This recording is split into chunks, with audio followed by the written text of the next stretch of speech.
Segunda razão pela qual nós evitamos esse assunto é a estreiteza de outros tantos. A igreja cristã perdeu-se em algum lugar entre a mera metáfora e a literalidade absoluta. Para grande parte dos cristãos, o juízo final, a ressurreição dos mortos, a volta de Cristo, a consumação do reino, tudo isso são figuras que não devem ser levadas a sério.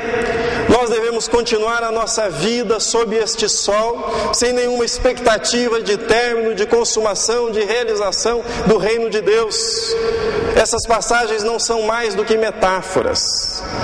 Já para outros, tudo deve ser explicado nos mínimos detalhes. As semanas de Daniel devem ser calculadas. O reino do norte, Gog e Magog, e outras tantas peculiaridades da literatura apocalíptica devem ser encaixadas exatamente na realidade que nós vivemos.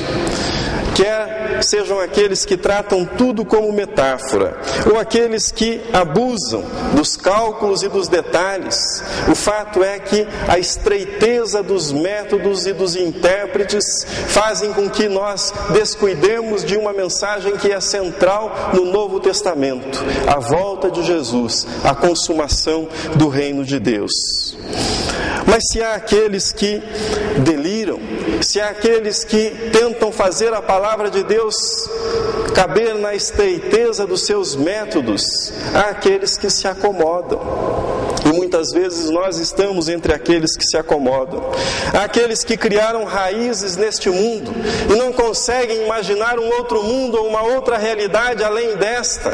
Há aqueles que se esquecem que os impérios se levantam para logo caírem. Há aqueles que se esquecem que as civilizações aparecem e desaparecem, que nada sob esse sol é permanente, é duradouro e tem qualquer tipo de estabilidade que se assemelhe à eternidade. Aqueles que se acomodam se esquecem que nós somos peregrinos. Nós não temos aqui uma pátria definitiva. Nós estamos a caminho de uma pátria melhor. Aqueles que se acomodam se esquecem da mensagem bíblica que nós somos como neblina. Nós somos como a relva que de manhã floresce e viceja, mas à tarde murcha e seca. Os nossos dias estão contados. Mas nós nos acomodamos e nos esquecemos disso. O propósito da série de mensagens deste mês é abrir a Bíblia, e abrir o coração e ouvir aquilo que a Bíblia, que a Palavra de Deus nos ensina a respeito do fim dos tempos. Nós vivemos tempos que, seja pela via da literatura, seja pela via do cinema ou das pesquisas climáticas, das pesquisas científicas, as pessoas estão mais sensíveis para esta temática. As pessoas começam a desconfiar que talvez esse mundo não dure tanto quanto nós imaginamos que ele deva durar, que nós não tenhamos tanta estabilidade quanto nós imaginamos que nós temos. E diante desta grande sensibilidade, diante das pessoas que chegam para você e perguntam o que você pensa de 2012, o que você pensa sobre o fim dos tempos, em que você acredita, qual é a tua esperança, o que você espera do futuro. Diante dessas perguntas, nós cristãos precisamos oferecer uma resposta sólida, uma resposta firme, uma resposta convicta e uma resposta que esteja fundamentada na Palavra de Deus, uma resposta que esteja fundamentada no ensino de Jesus. Se nós não tivermos nada a dizer a respeito do futuro, a nossa vida se resumirá, a nossa esperança se resumirá apenas a esta vida. E se isso ocorrer, nós estaremos na condição daqueles que são mencionados pelo apóstolo Paulo como os mais infelizes dentre os homens, ou seja, aqueles que esperam apenas para esta vida e para esse tempo. Mas nós precisamos começar respondendo uma única pergunta, que é a pergunta que é o tema, o título da nossa série de sermões neste mês. Estamos vivendo os últimos dias? Será que o fim dos tempos realmente está perto, está próximo? Para responder essa pergunta, nós precisamos examinar o que a Bíblia diz sobre isso que nós denominamos de últimos dias ou fim dos tempos. O texto que nós lemos apresenta-nos Jesus após a sua ressurreição.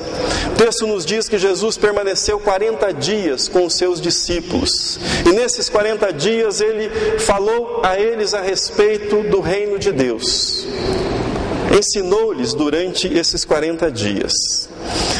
E é natural, ou foi natural, que os discípulos, tendo a presença do Cristo ressurreto, falando-lhes a respeito do reino de Deus, se dirigissem a Jesus perguntando: Senhor, é agora que o Senhor vai consumar o reino?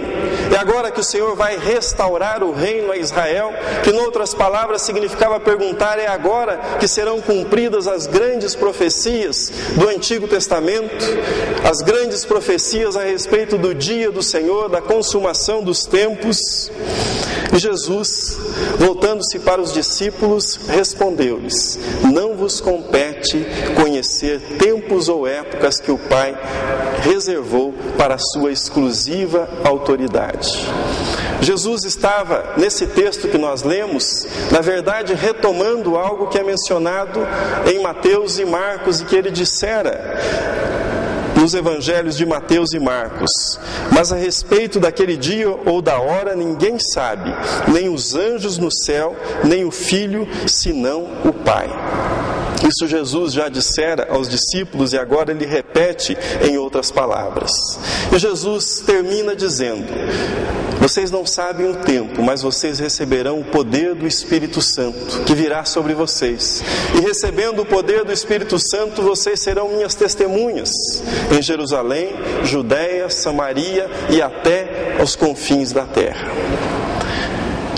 Diante desta palavra de Jesus, nós nos perguntamos: será que Jesus deixou os seus discípulos sem uma expectativa de consumação? Será que Jesus delegou a tarefa para que eles implantassem o reino de Deus, como que dizendo: eu fiz a minha parte, darei o poder do Espírito Santo para vocês e agora daqui para frente vocês estarão sozinhos nesta missão? A resposta nos é dada no mesmo texto por dois anjos que se colocaram ao lado dos discípulos. E quando eles contemplavam Jesus subindo em direção ao céu, eles disseram para os discípulos: este Jesus que dentre vós foi elevado aos céus, virá do modo como o viste subir. Este Jesus que foi elevado aos céus virá do modo como vistes subir. Como os apóstolos entenderam? Como eles interpretaram então este período entre a ressurreição de Jesus e a volta de Jesus? Que nome eles deram para esse período? Como eles chamaram este interregno de tempo entre a ressurreição, a ascensão de Jesus e a promessa da sua vinda? Peço que você abra sua Bíblia novamente no livro de Atos dos Apóstolos, no capítulo de número 2. Nós leremos um pequeno trecho deste livro.